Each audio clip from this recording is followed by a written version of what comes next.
Maintenance of a Linux system. Maintaining your system is essential to keep it running efficiently and effectively. Depending on your computer's use, your maintenance schedule could include tasks like backing up files and checking swap space or removing core files. You can automate some of these tasks with shell scripts, and furthermore, you can use the cron program to make these scripts run at regular intervals. In this nugget, we're going to talk about everything from backing up files to the cron program. So let's get started. Let's start with a discussion of backing up your system. Basically, you have three choices for media. You've got tapes, zip disks or some other kind of removable disk, and compact disks or optical disks. And each of these has its advantages. You just have to decide which is best for your setting. To help you make that decision, I've listed out some trade-offs here, some metrics. We'll talk about which media is best in each of these metrics, and maybe that'll help you make your decision of which backup media to choose for your system. The first thing I've done here is list dollars per gigabyte. So it's just how much money are you going to spend to back up your data. And in this metric, tapes and CDs win out. Zip disks are quite a bit more expensive in terms of dollars per gigabyte. And then I've listed sequential versus random access. Random access is faster in certain situations. Let me draw a comparison to your home audio system. Say you've got a cassette player on your home audio system, and you've got this cassette tape, and you want to play the fifth song on that tape. Okay? Well, to play that fifth song on the cassette tape, you have to fast forward through the first four songs to play the fifth song. Whereas your compact disc player in your home audio system, if you want to play the fifth song on the compact disc, you press skip 4 times and press play, and now you're playing the fifth song. Much faster than you were playing the fifth song on the cassette tape. All right, and now back to draw this comparison back to the backup media. You know, if you backed up your stuff on tapes, zips, and CDs, and you need to restore some file, say somebody accidentally deleted a file, and they want it restored. Well, say you backed up a couple thousand files, and the file they want restored was like the 1,000th file that you backed up. Well, to restore that file off of tape, you're going to have to fast forward through the first 999 files to restore that file. And to restore that file from a zip disk or a compact disk, you're just going to go right to that 1,000th file and say restore it, and it's going to restore much faster in that situation. So in that situation, random access is going to really beat sequential access when you're just restoring like one file off of a backup. Okay, and then the last thing I wrote here is just capacity. Just how much stuff can you store on one piece of tape or zip or CD.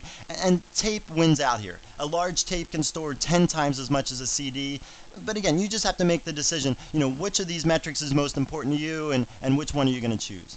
I choose to use zip disks because somebody gave me a zip drive for free, so I didn't even have to pay for that. I just paid $10 for a zip disk, and I can use that. So there was no overhead for me, which was important because I didn't want to spend a lot of money on something like a tape drive. And even though it's higher dollars per gigabyte, I'm not backing up lots and lots and lots of data, so it doesn't really matter to me.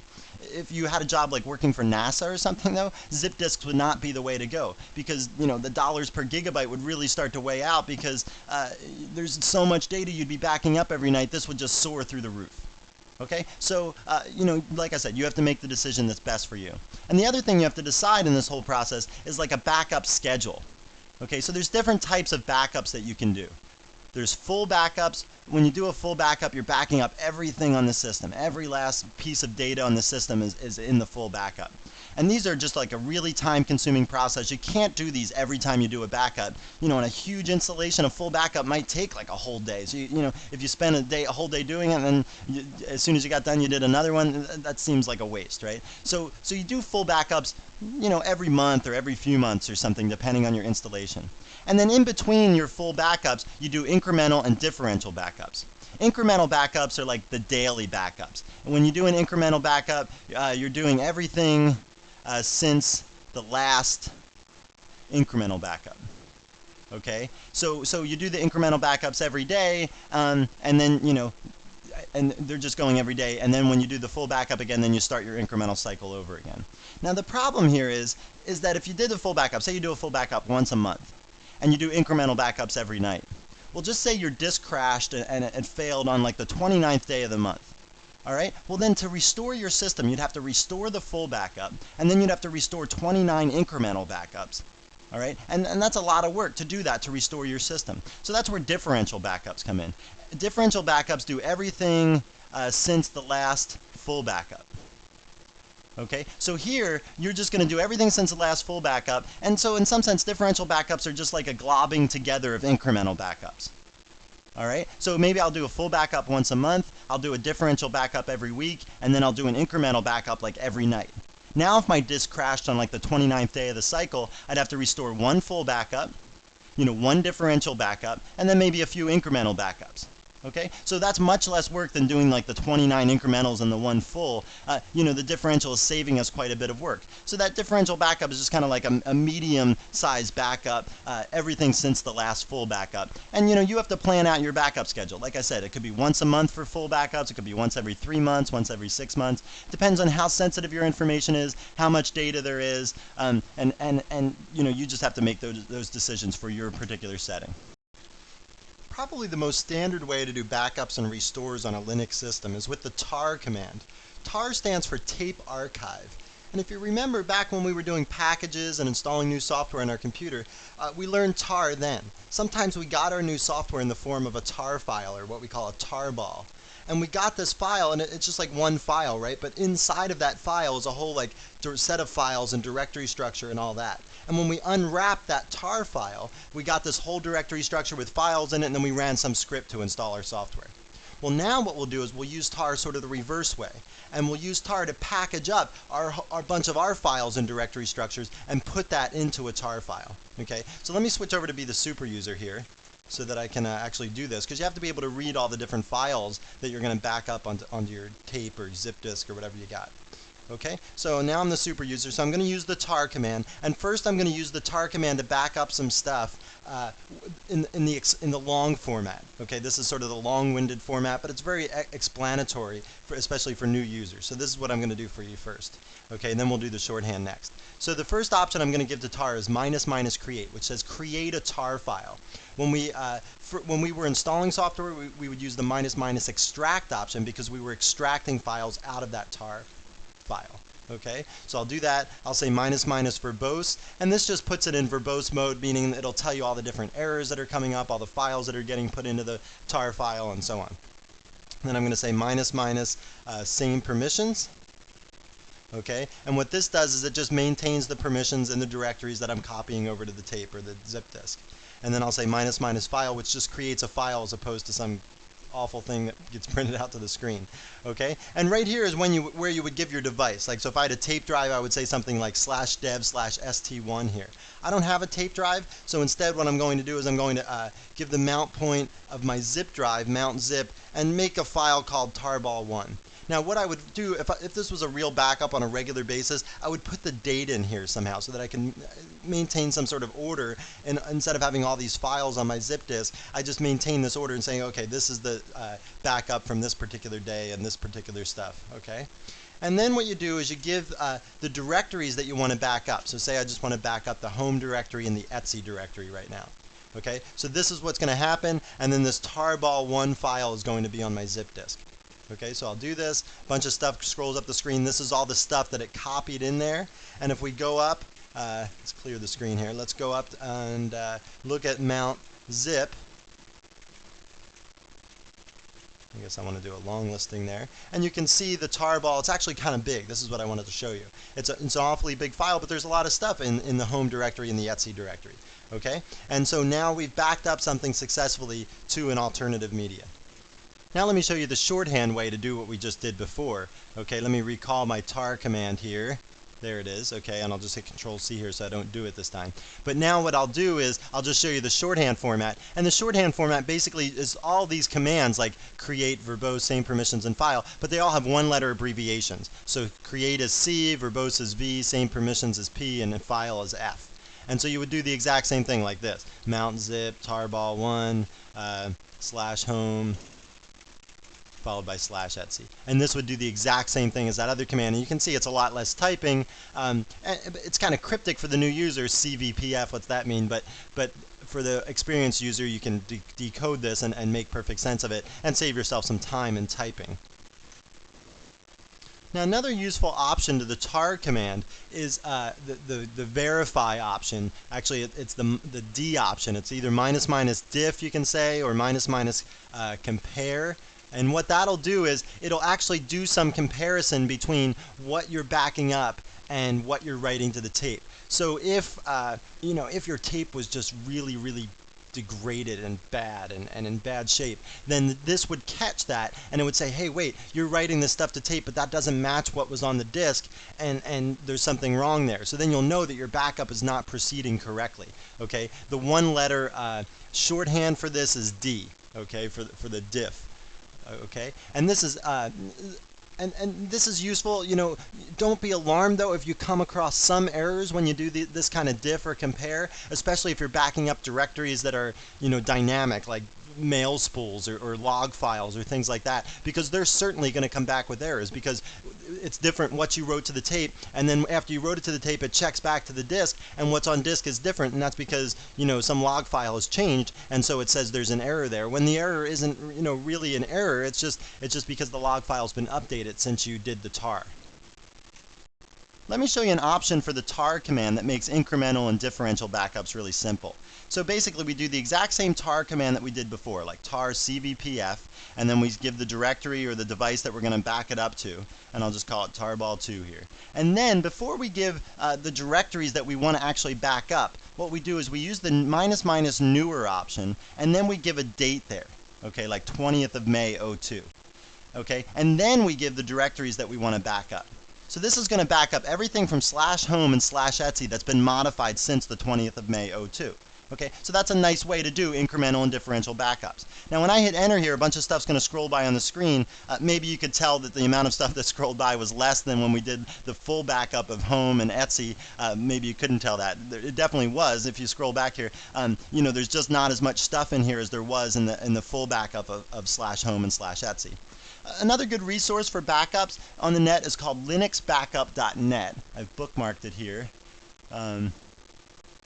Okay, so it's called linuxbackup.net, and there's good stuff in here. There's example backup commands, there's backup programs and scripts. So there's just ready-made scripts in place that'll do your full backups and differential backups and incremental backups, and you just set the parameters, how often you want them to do it, what you want the files to be named when they're done, and that kind of stuff. And they're just ready-made scripts ready for you to use and do your backups. Now let me show you how to use tar to restore a file from the backup media. So I've got this file linuxsyllabus.txt in my home directory here. I'm just going to remove it. And now you can see that it's gone. And if the user does this and they don't want to recreate the file, they might come to the system administrator and say, hey, can you restore this file from the backup media? And this is very easy for the system administrator to do. Now, one note before we do this is that when this file is in my home directory, right, the absolute path name to this file is /home/perry/linuxsyllabus.txt, okay? However, in the tar archive, all leading slashes are always removed. Okay, so this file name becomes home_perry_linuxsyllabus.txt. Okay, the leading slash is gone. So there are no absolute path names in a tar archive. There are only relative path names. So if I'm going to do this restore, I have to be up in the slash directory for this to work. Okay, so let me go up to the slash directory here, and we'll do this restore. Now the way that you do the restore is you do the tar command, and instead of C for create, we're going to do X for extract, and we're going to do V for verbose, P for same permissions, F for file, and then we give the device or the file that we're extracting from, so mount zip tarball1, okay, and then what we do is we give the directory or the file that we're going to restore, and in this case it's linuxsyllabus.txt. Okay, notice there's no leading slash on the home because the file is not stored in the tar archive with that leading slash, so it wouldn't find it if I put the leading slash on there. Alright, so here's our thing, and I'm going to say enter, and now if I go down into the home Perry directory and do a listing, you'll see that my linuxsyllabus.txt file is now back, and I've restored it from the backup media. Now, if you don't know the name of the file that you want to restore, if you go to the system administrator and you say, I named it syllabus something or other, I don't remember, then the system administrator cannot extract it directly. And instead what you're going to have to do is look through a listing. And then after you look through the listing and get the exact name, then you can do the extract. So let me show you how to do a listing of a tar archive. So we're going to say tar, and instead of X we say T, or if you're doing the longhand format you would say --list. Okay, now here I say tvpf, and I'll say mount zip tarball1, and I'm going to pipe this through more because it's going to go rolling off the screen if I don't. All right, now I'll do that. I'll hit enter, and now you can start to see the stuff that's in the tar archive. If I hit spacebar, I'll page down through it, and you can see all the different things that are in the tar archive. Once I find the file that I want to restore and I get the exact name, then I can stop looking at the listing, hit Control C, and actually go back to my tar command and say, okay, restore this file now because I know the file name. Another important maintenance task is to keep track of how much swap space and how much main memory or RAM you're using on a regular basis. So let me give you a little review of swap space and how it interacts with main memory, and then we'll talk about how to monitor the use of these two and also how to increase the amount of swap space on your computer. All right, so the swap space, that lives over on your hard disk, and there's some section of the hard disk, it's a partition that is reserved for swap space. And swap space is basically just like a temporary holding place for something that used to be in main memory.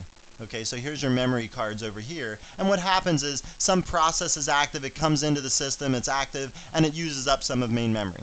Then some other process comes in and it uses some of main memory, and some other process comes in and it uses some. And all these processes are active, okay? They're all getting little slices of the CPU over here, and they're all being used.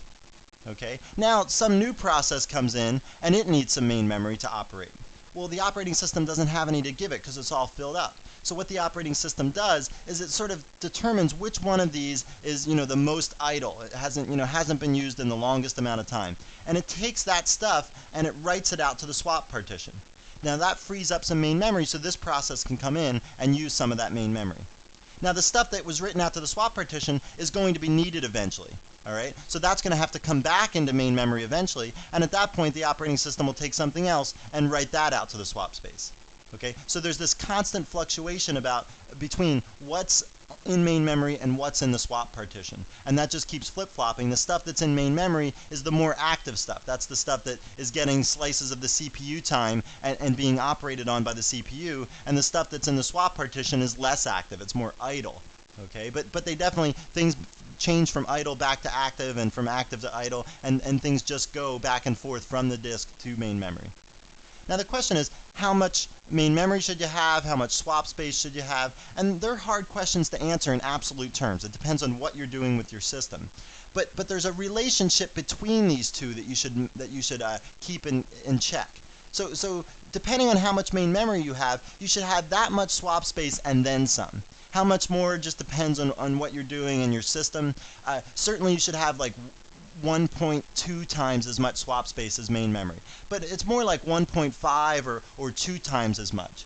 And one thing to note is that depending on your kernel number, if your kernel number is 2.4 point something, those kernels use more main memory or use more memory in general, and so your swap space should be higher on 2.4 kernels than on 2.2 kernels in those previous.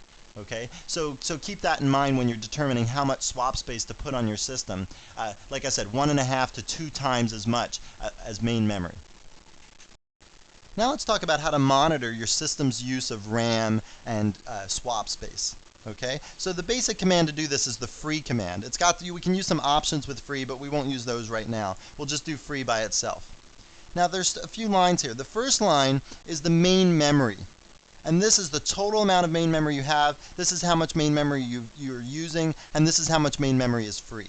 And you can see by this little chart here that I'm using about 85–90% of my main memory. Now, that seems like an awful lot, but actually this estimate here is a very conservative estimate of how much is free. It's telling you, definitely this much is free, but there's probably a lot more free. And this line down here is a correction of that. Because there are buffers in main memory for things like input output to your disk and caches and things like that. And those elements, the buffers and the caches, are just assumed to be completely used in this number up here. So all those things are assumed to be completely used. But like I said, this line is sort of a more correct estimate of how much space is free. All right, so somewhere in between these two, closer to this number, is the amount of free space that you actually have in your memory. And then there's this number down here for the swap partition. So this tells you how much swap partition there is, how much is used, and how much is free. And you can see the swap partition on my system is like twice the memory size. Okay, and I'm using a 2.4 kernel, and like I said, for 2.4 kernels, you want a swap space that's like twice your main memory size. All right, so this is the basic output of free. This number over here has to do with the kernel numbers, how much shared memory the kernel's using. That's not too much of an issue for us. The main stuff here is this free column and this used column and this total column. Now, if we look at the man page for free, you'll see a couple different options that we can use. There's the -b, -k, and -m options. Use one of those to display the output in bytes, kilobytes, or megabytes. On the last page, the default is just kilobytes. If I don't give anything to the free program, it just displays the output in kilobytes.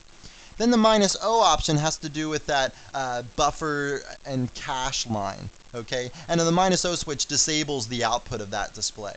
So if you want to omit that correction, just put the -o option. And then there's the -t option to display totals. The -v option you can see down here just displays the version information. But if we go back up here, the other one that's important is the -s option. And what that does is it does this like continuous run of free. Let me show you how that works. Okay, if I do free with like -s5, for instance, this is going to run free every 5 seconds. Now, that might not seem like a big deal, like I could just type free again. It's not that hard to type, right? But the point is, like, you could put this kind of thing in some sort of monitoring script. Like if you were suspecting some program to be consuming memory that runs every night at midnight, well, you can run the little free -s, with 10 or 60 or whatever you want in there to monitor the memory usage when that program starts up to see if it really does eat up memory. That way you don't have to like go into work or go onto your computer at midnight when something runs and check it all out. Okay, so you could just run this into a script, and you can put the output in a file, right, by doing something like free -s5, pipe it into free output or something. Okay, so that would put the output of this command into this file. This file would grow pretty fast if this was something like 5, because every 5 seconds it would add, 4 or 5 lines of text to the file. Something like S of 120 or S of, 240 or something would run every 2 or 4 minutes. Then the output of the size of this file would not be very big comparatively to other things.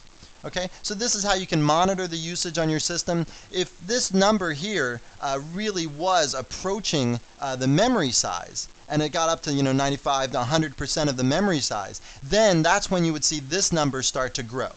All right, this number will always be 0 as long as the amount of main memory that you're using is less than the total that you have. All right, so if you see this number here almost always at or near this number, the total memory usage, if that's at or near the total amount of main memory that you have, then you should increase your main memory size, because that's just saying you don't have enough main memory on the day-to-day operations. You're always using swap space, and swap space should really be reserved for very intensive, memory intensive programs that don't happen regularly on your system. Okay, so that's something you have to decide. If you have the room and you have the money to add main memory, and this number is always approaching this total, then you should add main memory to your system. And the swap space can stay where it is if you add a small amount of main memory. If you like double your main memory, then you should think about increasing the swap space. Okay, and if it's to the point where the swap space is almost all filled up and you need to increase the swap space just to keep things running, then I'll show you right now a stopgap measure you can take to increase the swap space just to keep things running. And then we'll talk about like a more long-term solution to this. So if you're really running out of swap space to the point that you need to add some just to keep your system running, you're going to add what we call a swap file. Now typically when we talk about swap space, we're talking about swap partitions. Right when we installed our system, we set aside some partition on the disk just to be swap space. And that partition is efficient in transferring stuff back and forth to memory because it's all contiguous. It's all right next to each other. Now the swap file that we create, that's going to be, it could be really big, but it's going to be spread around in different chunks on the disk. And it's not going to be nearly as efficient to transfer stuff to and from memory. All right, but it will be an okay stopgap measure just to keep your system running. But long term, you should be thinking about adding a hard disk to your system with a big fat swap partition on it, and adding some more main memory while you're at it, just to increase the overall memory capacity of your computer. All right, so let me show you how to add a swap file to your system. You got to be the root user to do this, so I'll do that. And now what you're going to do is you're going to create an empty swap file. And the way that you can create an empty swap file is with the dd command. The dd command just basically takes one file and converts it into another file and changes the size and so on. So what I'm going to do here is I'm going to specify an input file for dd of /dev/0. And what this does is the dev0 device is really, it's just a bogus device that outputs zeros. So when I write this to some other file, that file is just going to be empty. It's going to be filled with zeros. All right, and now the output file, I'll specify that, and I'll just put it in the root directory and I'll call it swap file. All right, and now what you do is you give the block size that you want to create. So I'm going to create block size of 1024, which is like 1 kilobyte blocks. And then you give the count of the number of blocks that you want to create. Now, if you're doing this, say you want to add like 256 megabytes of swap space, then this number here would be like 262, 154, something like that. If you wanted to add 128 megabytes, it would be half that number. And if you multiply this by this, you'll get 256 megabytes, the number that is 256 megabytes. All right, so I don't want to add this much swap file to my system just because I'm showing you for demonstration purposes. I don't really need it. So instead what I'll do is I'll have a count of 1024. 1024 times 1024 is like 2 to the 20th power, which is like 1 megabyte. Okay, so this is like 1 megabyte of swap space that I'm going to add, and it's going to be in this file called swap file. Okay, now I do that, and it says, this many records in, this many records out. And now what I'm going to do is I need to turn that swap file that I've created in the root directory up there. I'm going to make it active. So I do that by saying make swap /swap file, something like that. Okay, now it says it's set it up, swap version, and it tells you how many bytes it is. And then what you do is you say swap on, and then you say swap file. Now the swap space will be activated. So I do this, let me do the free command again, and you'll see now that the total here is 523, 120. It used to be 522 something or other. So what I'll do here now is I'll just say swap off that swap file, and this will make it unactive. Okay, and now let me do a free again, and you can see now that we're back to that 522, 104. All right, so this is what happened now. I created the swap file with the dd command. I made it active with the make swap command and the swap on command. And then you could see it increased. It was already effective. And then to turn it off, I said swap off. And now that space is reclaimed, and it will be used for something else on my disk. Now I just want you to be aware that this swap file that we just created and activated is not going to be active the next time your system boots up, because you're going to have to do the make swap and the swap on commands again to make it active the next time your system boots up. Now if you want it to automatically be active every time your system boots up because you're going to keep this around for a while, then you need to put an entry in the /etc/fs tab file, the file system table file that we looked at when we were talking about the network file system, NFS. Okay, now you would put an entry in there, and then it would be active every time. You would designate it as a swap file and so on, and it would be active as a swap file every time your system boots up. But really, you should be looking at either buying a new hard disk to increase the amount of partition space that you have, or if your hard disk is really large and you just underestimated how much swap space you would need, then what you can do is you can repartition your disk. And this is a really tricky task, and there's some programs out there, there's some software out there that'll do it. Check on the news groups and find out what people are using right now. The thing I've heard about is Partition Magic. That's a program that you can use to do it. This is certainly a program, if you're going to repartition your hard disk, that's certainly a program that I wouldn't mind spending some money on, because it's a really tricky thing, and you don't want to have all your files get wiped out and stuff. And no matter what, no matter how well respected the program is, if you're going to repartition your disk, do a full backup and get everything saved, so that if everything does kind of crap out on you, then you've got some backup and you can restore all those files and at least come back to where you were. All right, so we've seen the free command that told us about memory usage and swap space usage. The df command is kind of the counterpart to the free command, and we learned about this several videos ago. This command tells you about disk space, how much for each partition, how much disk space there is, how much is used, and how much is available. And then there's this use percentage column over here that's kind of like the quick and dirty percentages of how much is used on each partition. All right, and when you see this number reach 85, 90%, then you know it's time to get a new disk. But again, as a stopgap measure, what you can do is go around and delete some unused files. And some really big files that often sit around unused are called core files, C-O-R-E. These core files, also called core dumps, are basically, they're the result of program crashes. And when a program crashes, what happens is a snapshot of memory is taken, and that snapshot is put into this file called a core file. Now, a lot of times, like I said, these things sit around unused, but don't just go around and delete them recklessly, because some people use them to figure out why the program crashed, what line of code it crashed on, what the circumstances in the system are that made it crash. Right? And so they're invaluable pieces of evidence to these people that are trying to track down problems. So don't just go around and delete them recklessly. But if you see them and they haven't been touched or looked at for a while, then what you should do is try and track down who owns it. So look at the ownership by doing like an ls minus L on it. Look at the ownership and see who owns it, and that's who owns the program. The person that owns the core file is the same person that owns the program that crashed. All right? And then the other thing that you can do is use the GDB program. Now the GDB program is a super complicated program. It's the GNU debugger. And this is an invaluable program to people writing like C programs and stuff like that. But as a system administrator, if you're just trying to figure out like what program created this core file, then what you can do is you can run GDB, you can say -C followed by the name of the core file. And then that'll tell you what program created the core file. So maybe it's like owned by root or something because it's some system service. But if you find out what service that is, then you can say, okay, well, Joe is in charge of this service, so I'm going to give him that core file and let him decide whether he wants to look at it. And if he doesn't, then he can delete it. Okay? But you shouldn't go around, like I said, you shouldn't go around and recklessly just delete core files to get disk space back because maybe somebody's using one.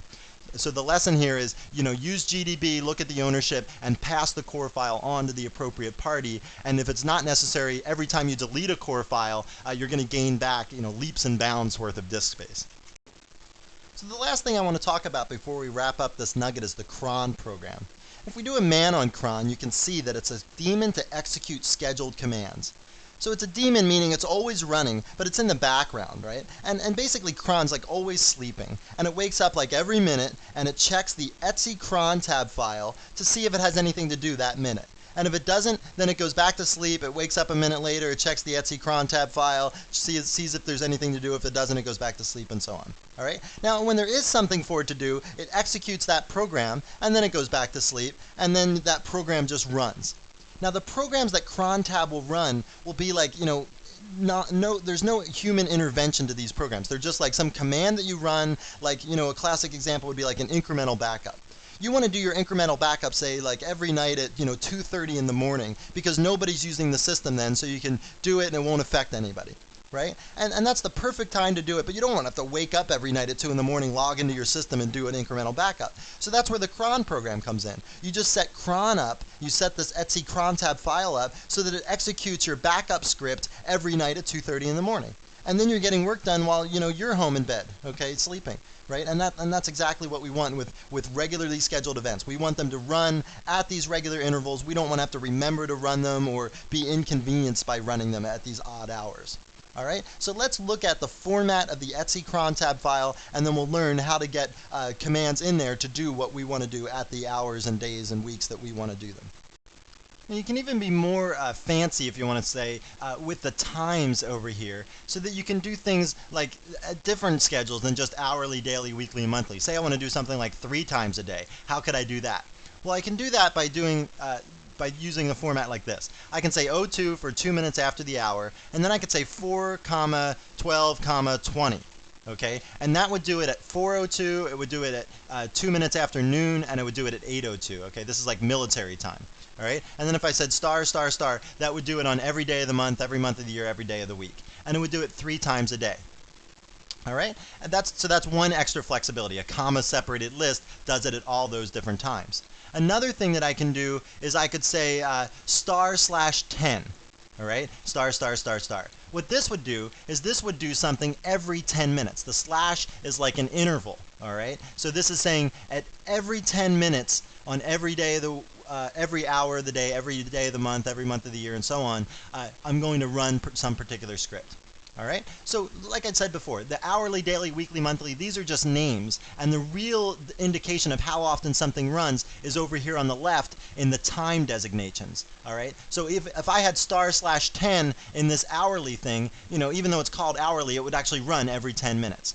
Now, if you as a user are going to change, you want to run some particular cron script, you have some backup script that you want to run, or you have something else that you want to run, if you want to run it on this schedule, like daily, you can just go ahead and put that script in the etc cron.daily directory, and then it's going to run at 4:02 every morning. All right. But if there's something that you want to run at some different intervals, say you want to run something on the 15th of every month, or you want to run something at some other interval besides the ones that are listed here, well, you could just follow this format, edit the etc cron tab file, put a new line at the bottom, and follow this format and create a directory called like etc cron.special or something, and then put the scripts in the cron.special directory that you want to run on your special schedule. All right, and it's as easy as that to get the system cron tab updated. You just edit that file, make it say what you want to say, and then put your scripts in the appropriate places. It's time to wrap up another nugget. This was the nugget on maintenance issues. And first we talked about backups. We talked about the different types of media that you could use. We talked about the tar program. We learned how to make a tar file and also how to extract files out of a tar file. And this is probably the way to go, especially if you have your own computer and you're only backing stuff up for yourself. But if you are the system administrator for a network of 100 computers or something big like that, then tar is not going to be the way to go. And instead what you should do is you should check out this program. It's called Amanda. Now, this is an acronym. I know I'm not going to get this perfectly right. It stands for the Advanced Maryland something Network Disk Archive. Okay, and this is like this graphical interface that what it will do is, you can do it all graphically, set up which directories on what computers you're going to back up, and it's just like one central program that takes care of that. Instead of you having scripts out on all these different machines that you want to back up, it's a much nicer, smoother way to take care of that situation. And then we moved on and talked about monitoring our RAM usage, our swap space usage, how much disk usage we had. And we also talked about how to create a new swap file if you need to do that for some stopgap measure. And finally, we talked about the cron program, which is a way to automate all of these tasks on some daily or weekly basis. Okay, and the cron program can run whatever you want. It can run backup scripts. It could run some monitoring script if you wanted to check out your swap space usage at 2 in the morning. You could have some little script that did that, and cron could run it. All right, and you could check out the results in some log file the next morning. All right, so this is the basics of maintenance issues. We'll touch on maintenance issues and other nuggets for sure. I hope you found this nugget informative, and thanks for viewing.